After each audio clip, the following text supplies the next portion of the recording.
The universe of Warhammer 40K is full of creepy, unsolved mysteries, and in this series, we're getting to the bottom of each and every one of them. Now, most people who consider themselves a fan of this franchise probably know something about the Primarchs, the Emperor's 20 demigod-like sons who led the 20 original Space Marine legions. What most people don't know about, however, is that before they were created, there was another, a much more unstable and disturbing entity with the power to murder entire worlds single-handedly, a being known only as the Angel. If the rumors are to be believed, the Emperor himself was afraid of his own creation and sought to have it destroyed. But before he could accomplish this, the Angel disappeared without a trace. But what was the Angel of Destruction? Why was it created and where did it go?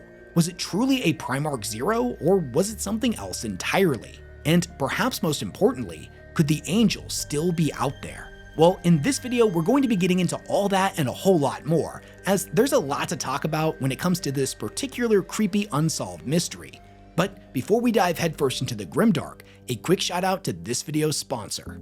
We've all heard it a million times. Learning how to program is one of the most useful skills you can have in the modern world. But for a lot of us, the process of learning something like that can be both intimidating and super boring. But thankfully, there's the good people over at boot.dev, the sponsor of today's video. You see, they've managed to solve this issue by doing the impossible. They made learning to program actually fun by turning the whole process into something like a video game. You see, boot.dev believes the best way to learn a skill is by actually doing it. So with them, you'll be writing real code for real projects. But much like a game, you'll progress through courses as if you're completing levels and quests, all while earning XP, achievements, and carving out your spot on the global leaderboards. They've even got these community boss fight events where everyone rallies together to gain bonus XP for each completed lesson during the event. As a huge fan of RPGs, I find the whole thing ridiculously charming and actually really engaging. With boot.dev, you can learn multiple languages like Python, Go, or SQL in order to make your own games, do back-end web development, or any of the other limitless possibilities for somebody who knows how to code. And the absolute best part is that if you're curious about boot.dev but not sure it's right for you yet, then you can try it for free. All of their content is free to read and watch, and a paid membership unlocks interactive features like hands-on coding, AI assistance, progress tracking, and game mechanics. So if you're ready to take on a new challenge and learn a useful new skill, then go to boot.dev by clicking on my link in the description or by scanning my QR code here on the screen. Then use code WesHammer to get 25% off your entire first year on the annual plan. Big thanks to boot.dev for sponsoring this video. From the darkness of time I wake thee, for the radiance of your being I call thee. Blood calls, fire walks, and darkness rises. The time of the Angel is once more at hand. Rise, my favored son, and smite with fire of purity. The mystery of the Angel of Destruction can be traced back to the world of Cephalon, and more specifically, the codices of Allura, 13 ancient volumes translated from pre-heresy records by Cardinal Allura in the 34th millennium that document the planet's early history. Within the Inquisition, opinions from those who have studied the tomes is currently split. Some view their contents as invaluable knowledge, whereas others have condemned them as outright heresy. But what elevates the codices above mere relics is their scattered cryptic testimony about a mysterious entity known only as the Angel. The descriptions are contradictory and maddeningly vague, making the attempt to discern accurate information about the Angel a seemingly impossible task. The tome speaks of a winged figure, twice the height of a man, that burned with the fire of a sun and smote the darkness with a sword of light. Unfortunately, the Inquisition has never possessed all 13 of these books at the same time, meaning no single scholar exists today that has read all of them in their entirety. No one has the full picture. Yet, amongst those who have dared to study them, a common theory has emerged. This Angel, whoever or whatever it was gene-forged by the divine hands of the God Emperor himself before his rise to power, many believing that the Angel was his ultimate weapon against chaos. One tome, titled the Syrian Codex, contains a passage that speaks of how the Angel was originally set loose on Terra to destroy the enemies of the Emperor, another claiming that it slaughtered an entire army single-handedly shortly after its creation. Now, many dismiss these descriptions as an embellishment, the fevered exaggeration of a chronicler awed by forces he couldn't understand.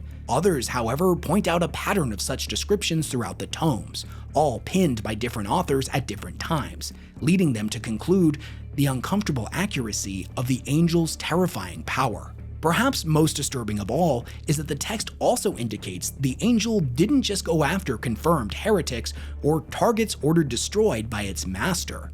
It saw corruption everywhere, in everything, and its thirst for vengeance was never satisfied. Volume 5 of the Codices claims the angel was less a man and more a volatile weapon from the dawn of mankind that would lay waste to entire cities in a heartbeat should it deem such destruction necessary. Another codex, titled the Liber Angelicus Lux, gives us a more specific account of this. It speaks of an ancient city named Corinus that was reduced to ash by the angel. Judging the city unworthy of the emperor's love, it wiped out the entire population in a single night of blood and fire, before setting out on a path of destruction that led it from city to city until the entire world was emptied of life. Quote, "And the angel of destruction was brought forth, and the light of death raised the sinful city to ruins." A true consensus on the fate of the angel has never been reached, but one prevailing theory stands out. The text suggests the emperor himself eventually grew disillusioned with his so-called favored son, and even scheduled its destruction. The angel was devastatingly effective, yes, but it was also uncontrollable, a blade that cut both friend and foe alike. Yet, before the emperor could see it destroyed, the angel vanished, smuggled away by unknown hands, spirited out of the Sol system without a trace. By whom or for what purpose remains a mystery. Some believe the angel no longer exists at all, that whoever stole it saw it as a threat and sought to erase it before the emperor had time to refine and perfect it. Others argue the opposite, that whoever stole it knew the angel was too valuable to be destroyed, whether they be hidden agents of chaos or opportunists of another kind. These scholars believe that it is still out there, waiting to be found, waiting to be unleashed upon the galaxy once more, where its bloody crusade against the enemies of mankind might resume. Regardless of the reason for its disappearance or who took it, the question remains the same. Where did the angel go? The codices provide no clear answer here, only contradictions, a haze of half-truths that leave the angel an enigma. Yet, despite that uncertainty, there are always those who will continue to hunt for it, and recently, some scholars and inquisitors alike have traced its most likely resting place to the catacombs beneath Caercephalon, the very world where it once stood against and triumphed over its most hated enemy. And speaking of which, to truly understand the angel, we must also understand its enemy, the demon prince Farraalta. Within the collection of tomes known to reference the angel is one titled Of Demons and Their Abominable Manifestations. It is a diabolical book that details all manner of foul beings from the warp and their associated histories, one such entity being the demon prince Farraalta. Farraalta was an impossibly ancient demon that was said to have roamed freely throughout the galaxy before the rise of mankind, laying waste to everything in its path in an unthinkable rampage. Eventually, the demon's attention would be drawn to old Earth, wherein a newly emergent species had evolved into thinking creatures. Humanity, as it would come to be known, possessed a great capacity for treachery and guile that directly appealed to the demon's destructive tendencies. It was said that he spent a time cultivating these creatures as pawns in its game of mass destruction, seeing human beings as nothing more than playthings with which to satisfy its insane whims. It would end up subjecting the teeming millions here to an eternity of slaughter. Farraalta's undoing, however, would come with the rise of humanity's greatest warrior leader, the Emperor, aided by his earliest armies of genetically engineered super warriors. They would drive the demon from humanity's homeworld and would eventually corner it on the planet of Caercephalon, wherein the Emperor and his angel would finally imprison him in the bedrock of the planet itself. But imprisonment was not to be Farraalta's ultimate fate. Though driven to the depths of insanity by its eons-long imprisonment, it dreamed constantly of freedom. Thousands of years later, the demon would end up manipulating an inquisitor named Liechtenstein, who at the time was searching for a relic known as the Librarium Hereticus. Believing that Farraalta had answers to his questions, Liechtenstein would track down and awaken the sleeping demon in order to bind it and pry the relic's location from its mind in its weakened state. Playing the part of one bound to servitude, Farraalta convinced him to open a portal that it claimed would lead to the relic's location. but secretly was actually a portal directly into the Immaterium with which the demon could use to escape. Thankfully, the ritual was stopped at the last minute by another Inquisitor named Kessel, who had been tracking Liechtenstein. Later on, the now conscious Farraalta would again attempt to escape by spreading its influence across the planet, gathering together a sizable cult. Using a kidnapped psyker, the cult would attempt to bind their Dark Master into a physical form. But once again, the demon's efforts would be thwarted, this time by Kessel and Liechtenstein working together. They thought the demon was finally destroyed for good, but they were terribly wrong.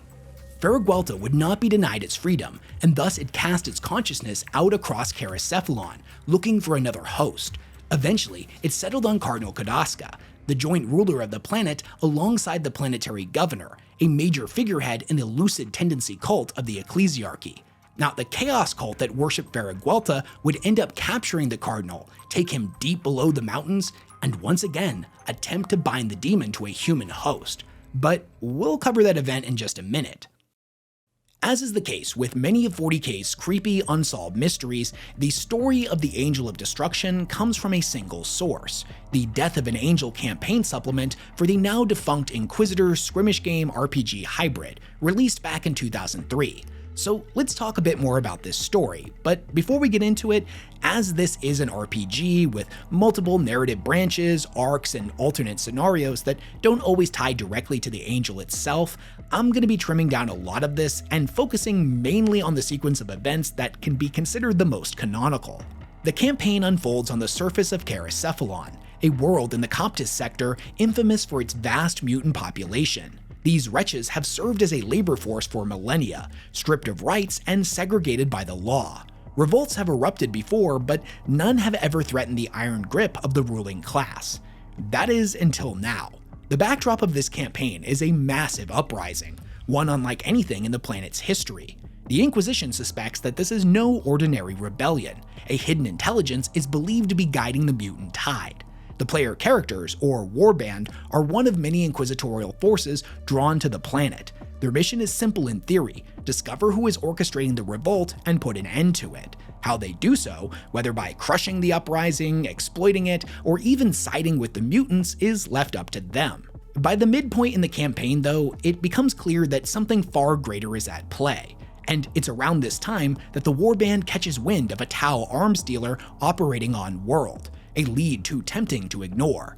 Their pursuit brings them face to face with Investigator Malevich, a man working for a shadowy radical inquisitor named Skarn, and he's been tasked with finding the Angel and delivering it to his master, as the Angel is a key piece of Skarn's master plan that will, quote, solve all of the Imperium's problems, a fact that isn't revealed to the players at this point in time. The Tau, as it turns out, is mostly innocent, and Malevich has been using the Xenos merchant as bait, hoping to lure the Chaos cultist out into the open as they won't be able to resist the firepower the alien has to offer. Unfortunately for him, though, the Warband stumbles into the sting, sparking a chaotic gunfight. Malevich manages to escape, but he's intrigued by the Warband's potential and later makes contact with them. He explains what he was trying to do: to capture a cultist alive in order to extract the location of their hidden lair. Having succeeded with this after their last encounter, he now knows they lurk in the caves beneath the southeastern mountains. The Emperor's Tarot has warned him that there's a presence there of immense power, almost certainly a demon. As Inquisitors of the Throne, the Warband has a duty to help him root it out. Together, Malevich and the Warband infiltrate the cultist stronghold, either slipping past patrols or blasting their way through, depending upon whether they're playing as radicals or Puritans. The deeper they descend into the mountain, the heavier the atmosphere becomes. Warp-tainted energies swirl in the air, an oppressive dread pressing in from every side. It's clear that something ancient and immense is straining against the fabric of reality, threatening to break through at any moment. Once they reach the mountain's heart, the Warband finds the cultist mid-ritual, trying to bind a demon into the body of the captured Cardinal. Despite the Warband's best efforts, they arrive seconds too late. The ritual succeeds, and Farraalta is set free once more. A blistering pulse shook the cavern, and the members of the Warband had their visions filled with dark static, as though a million flies were swarming from some pestilent abyss. Nightmare-like visions surged through their minds, visions of endless torment and an age of slaughter older than mankind itself. The cardinal rose from the altar, lifted by unseen hands, his body glowing with a sickly yellow light. Power bled from his eyes and dripped from his fingertips. With a grin of pure malice, the demon turned its gaze upon the warband. The possessed cardinal is no ordinary foe. It's as if the demon within wields every psychic power known and shrugs off every attack, both physical and mental. Rather than finishing them off though, the demon relishes in its newfound freedom by tormenting them. Eventually, it turned to Malevich, drawing him in with a cruel gesture and a voice that purred. "You've seen it, haven't you? The angel of the enlightened one. You know where it lies, but you'll never tell them." Violet flames erupted from its hands, consuming the screaming investigator. Yet, before death could claim him, the demon recoiled, shrieking in fury. "Filthy magics," it screamed. With a tear in reality, it vanished. Malevich collapsed, saved only by the pentagrammic wards carved into his own flesh. Broken and bleeding, he desperately tries to say something before unconsciousness takes him. The angel, all that can stop. Demon, Skarn, he wants it, but must never find it. It was designed to fight the darkness, but he wants it for his own. The mutant graveyard in Cephalon, the gravedigger, the governor, I killed them. He's seen it, he must find it, all that can stop. Malevich fell silent and slipped into unconsciousness, leaving the warband with only riddles.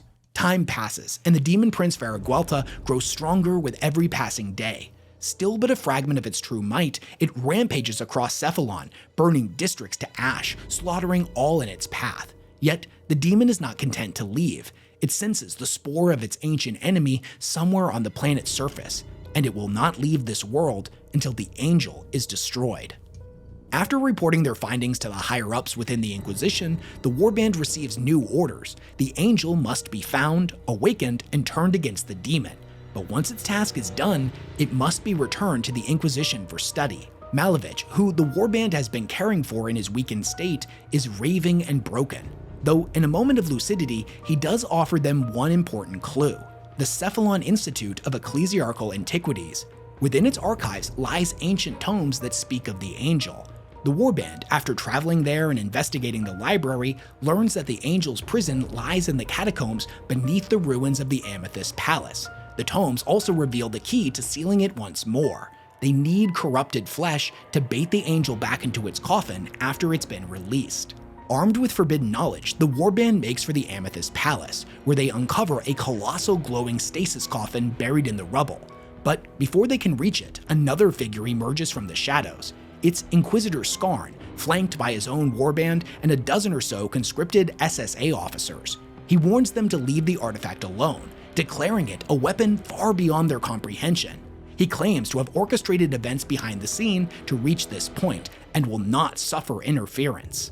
Before the confrontation escalates, Malevich also appears, ragged but alive, accompanied by a bunch of mutant allies. He urges the warband not to trust Skarn, not to let him take the angel. Enraged, Skarn turns to Malevich and calls him a traitor. And this is where the truth starts to spill out. Malevich had once served Skarn, but after uncovering his master's true intention for the angel, secrets that are unfortunately not revealed to us, he turned against him.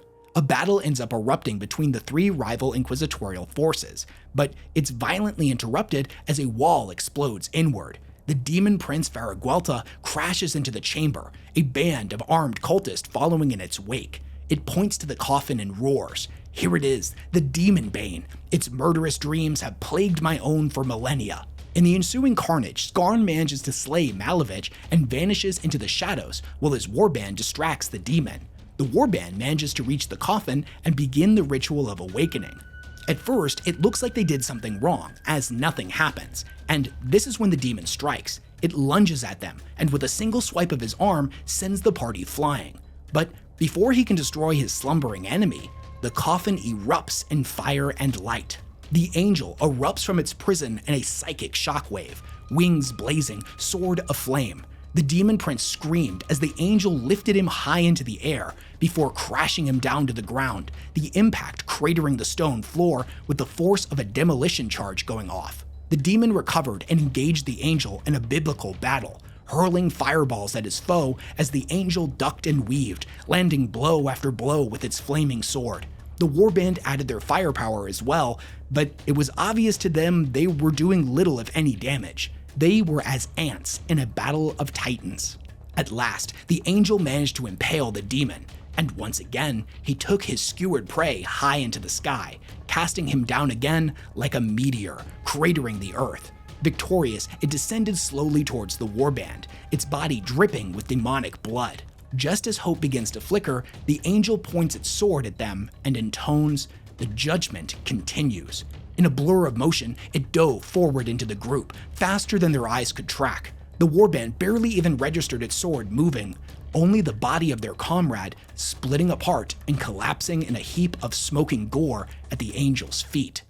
Okay, so this part in the campaign is actually pretty dope. In game terms, the angel is impervious to damage and all of its stats are maxed into oblivion. It will slowly start walking towards the players one by one and any NPCs they have with them, taking them out one at a time in order of how demonic or radical they are, and then moving on to whoever is the strongest psyker. It just rolls through the party one-shotting anyone who gets too close until eventually everyone is dead.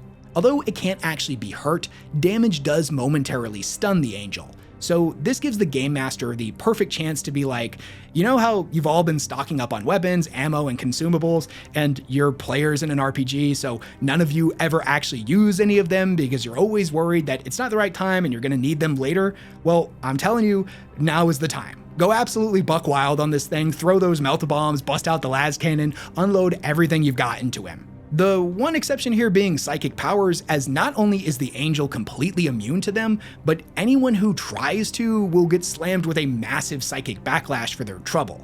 The warband's only hope lies in the demon's remains, so the solution here is for them to drag a fragment of its body into the coffin. They manage to lure the angel inside, then activate the stasis field, and as soon as the angel realizes it's a trap, it starts thrashing and howling, desperate to break free. In order to seal it away for good, the warband has to recite the Emperor's ancient binding, which is written on a purity seal on the coffin. "To the darkness of time I send thee, against the radiance of your being I consign thee. Blood cools, fire dies, and light rises. The time of the angel is ended. Sleep, my favored son, and dream of purity." With those words, the angel is sealed once again. In the aftermath of this, as the warband is catching its breath, the chamber floods with Imperial forces, stormtroopers, assault vehicles, and 3 Inquisitor lords. At their head is Inquisitor Lord Vertian, who coldly claims the coffin. He tells them some things are better hidden. They cannot be destroyed, yet they cannot be used. To quell one evil, you unleashed another, the evil of pride. This creature should never have existed, and yet it does. It will be kept safe, away from prying eyes. As he turns to leave with the coffin, Vertian adds, "Get some rest tomorrow. You will be reporting to the Conclave in full, and there is still the matter of the mutant uprising to discuss." And so ends the Death of an Angel campaign, though there is one final epilogue here. Sometime later, we see Inquisitor Skarn raging in the solitude of his chambers, furious at Malevich's betrayal. Had his pawn simply played his part, the angel would already be his, a keystone in his great plan that he's labored over for centuries. Yet Skarn knows the truth. The Inquisition will never destroy the coffin. They will only impound it, lock it away. His plan isn't undone, merely delayed. It is here in the shadows of his sanctum that his true alliance is revealed, as an Eldar Farseer steps out of the shadows to greet him, asking if the angel had been secured. Skarn admits his failure, and the alien warns him that their greater scheme cannot proceed without it. Skarn tells him coldly that that isn't his concern, and that he will see to it. In the meantime, they had much to discuss. And with that, Inquisitor and Xenos retreat deeper into their conspiracy, their dark design still unfolding. Okay, so now that we've gone through the entire story of the angel as it appears in the lore, the big question remains, what exactly was it? One of the most popular fan theories is that the angel was a kind of proto-Primarch, a Primarch Zero if you will, the Emperor's first attempt at crafting a genetically engineered demigod, one that was inherently flawed and dangerous, so he ordered it sealed away. Supporters of this idea point to the fact that the Emperor calls the angel his favored son in the text as evidence of this. And honestly, I really like this theory. I see where those fans are coming from, but I also think there's a bit more nuance here that's worth considering. Again, this is all speculation, so take it with a massive grain of salt, but personally, I don't think the angel was part of the Primarch project proper. Instead, I see it as another step in the Emperor's long history of gene forging and weapon crafting, something that he had been experimenting with for thousands of years before the rise of the Imperium. We know he created countless weapons and constructs over that span of time, some wondrous and others monstrous. Each of them, in one way or another, helped him refine the knowledge that would eventually culminate in the Custodians, the Primarchs, and finally the Space Marines. In that sense, the Angel feels less like an official Primarch prototype and more like a precursor, an early experiment on the same long road. It's possible that just as the Thunder Warriors were the rough draft for the Astartes, the Angel may have been a rough draft for the Primarchs. But it's also possible that the Angel was simply a one-off experiment that would later serve as inspiration for his 20 sons. How close it was to that final template, though, we're probably never gonna know. Interestingly enough, while researching this video, I came across a Q&A with Gav Thorpe, one of the authors of this campaign supplement, and in it, the interviewer actually asked him this question directly. The interviewer asks, in a supplement to the skirmish game Inquisitor, you wrote about a creature known as the Angel, which the Emperor created before the Primarchs, then imprisoned it after it went rogue. Is the Angel a real thing in canon? Was it perhaps a prototype for the Primarchs? Do you intend to revisit this character? Gav responds, it sort of hinted at some of the Primarch-type stuff, being partly demonic, and maybe a less refined version of whatever warpiness the Emperor ended up using for the final 20. It was intended as a nod towards the idea that there's all kinds of stuff the Emperor got up to throughout the Dark Age of technology and unification, some of which is still floating about. Here at the end of the video, I'd like to talk briefly on whether or not the Angel is still considered canon, as I've seen a lot of people online say that it isn't, simply because it hasn't been mentioned in a while and it comes from a single source from an outdated RPG system. Now personally, I've never vibed with this line of thinking. I'm not the type of person who thinks just because something hasn't been mentioned in a while, it suddenly isn't part of the universe anymore. Remember, people said the exact same thing about Ephriel Stern, because her comic book series Demonifuge was cancelled before it could even be finished. For 20 years, people were saying the exact same thing about her, that she wasn't canon anymore, she had been retconned out of the story. Then suddenly she got her own novel, The Heretic Saint, a playable model in the tabletop game, and was a major character in the Pariah Nexus arc in the campaign books. In my eyes, the Angel of Destruction may not quite be on the same scale as somebody like Ephriel Stern, but they're absolutely still canon and fit perfectly into the tradition of Warhammer's creepiest unsolved mysteries. Is it possible that Games Workshop will revisit the Angel someday and we'll see them pop up again? Sure, though if I'm being honest, I doubt it will be in any world-shaking capacity. It's far more likely it shows up in a smaller, contained form, maybe a scenario in one of the modern RPGs like Wrath and Glory or Imperial Maledictum. But who knows, stranger things have happened and maybe the Angel will end up playing a major role in the battle for the galaxy. But what do you think of all this? What do you think the Angel actually is? How powerful do you think it is? Do you think it has any relation to any of the other mysterious entities created by the Emperor, like the Guardian on Molech, for example? Would you like it if the Angel returned to the setting, or do you think it would complicate the narrative too much? Do you know of any other creepy unsolved mysteries in 40K that you'd love to hear me talk about? Let me know all of your thoughts, comments, questions, concerns, and ideas for future videos down in the comment section below. Big thanks to everyone who supports all the work that I do, and I will catch you all in the next one.